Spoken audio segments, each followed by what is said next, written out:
प्लेटो ने संरक्षक वर्ग के लिए यानी कि दार्शनिक शासक और सैनिक वर्ग के लिए निजी संपत्ति और निजी परिवार का निषेध किया है और संपत्ति और परिवार की सामूहिकता का विचार प्रस्तुत किया है। आखिर क्या ज़रूरत थी उन्हें करने की? क्यों संरक्षक वर्ग को निजी परिवार और निजी संपत्ति की उन्होंने मनाही की है?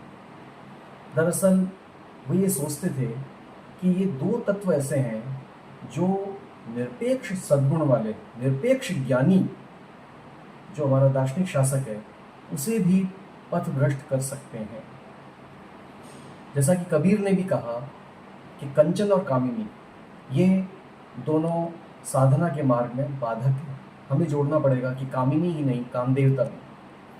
तो प्लेटो भी इसी अर्थ में ये बात कह रहे हैं और इस बात को हम इस कहानी के माध्यम से समझना चाहेंगे।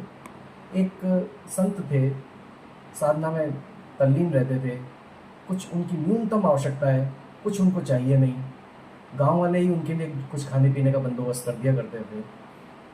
उनके पास संपत्ति के नाम पे केवल कुछ लंगोटे थे, लेकिन परेशान इस बात के लिए थे कि उन लंगोटों को भी चूहे कुतर जाया करते थे। गाँव वालों ने कहा एक बिल्ली बांध देते हैं, बिल्ली रख देते हैं आपके लिए, वो चूहों को देख लेगी। बिल्ली आ गई, नहीं कुछ दिनों बाद देखा कि बिल्ली कमज़ोर है, उसको दूध चाहिए, तो एक गाय आ गई।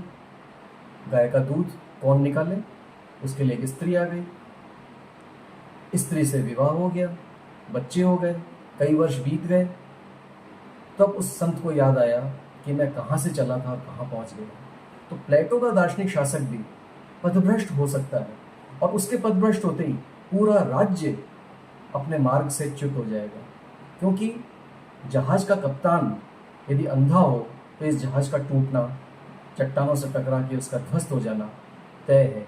और इस आदर्श राज्य का जो कैप्टन है वो है दार्शनिक शासक, जिसने निरपेक्ष सत्य का ज्ञान प्राप्त कर लिया है और वो बाकी समाज का मार्गदर्शन कर रहा है। यदि वो ही पथभ्रष्ट हो गया तो पूरा समाज नष्ट हो जाएगा। धन्यवाद।